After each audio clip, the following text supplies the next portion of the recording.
जोहार गे बया को तेहें आरबो आंजमा नोआ कोरोना भाइरस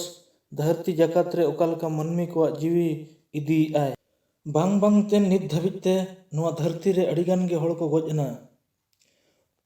मोटा मोटी लेकाते धरती रे 24,57,982 को सेटर केट गया ओना को मदरे 1,85,353 दो को गजना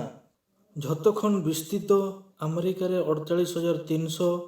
स्पेन रे 22,157 इटाली रे 25,085 फ्रांस रे 21,340 और यूके रे 18,738 हड़ को गज उतर कान गया इना तायम अब भारत रे दो 21,797 हड़ बेमार रे मेना कोआ और नित धाबित ते भारत रे डेथ रिपोर्ट दो 686 तो नोंडे खन बड़ायोग कना नित धाबित ते नोआ बेमार रे पार्टिकुलर मेडिसिन की और वैक्सीन गे अवरी डेवलपआ ओनाते सरकार गाइडलाइन दो निहाती गे बाड़े फॉलो ताबन पे डिस्टेंस मेंटेन आलो पे हिड़िंग ताबना साबुन ते दिन रे बार पे धावती अबू को ताबन पे इमरजेंसी रे के बाहर सेन सेनोक पे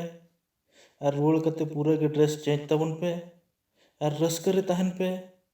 फैमिली साला खुशी रे तहन पे लॉकडाउन रे तहन पे नेक्स्ट वीडियो रे बो बड़ाया चेदा नोआ रोग रे रान के बांग उडुकोग कना मा तबे जोहार।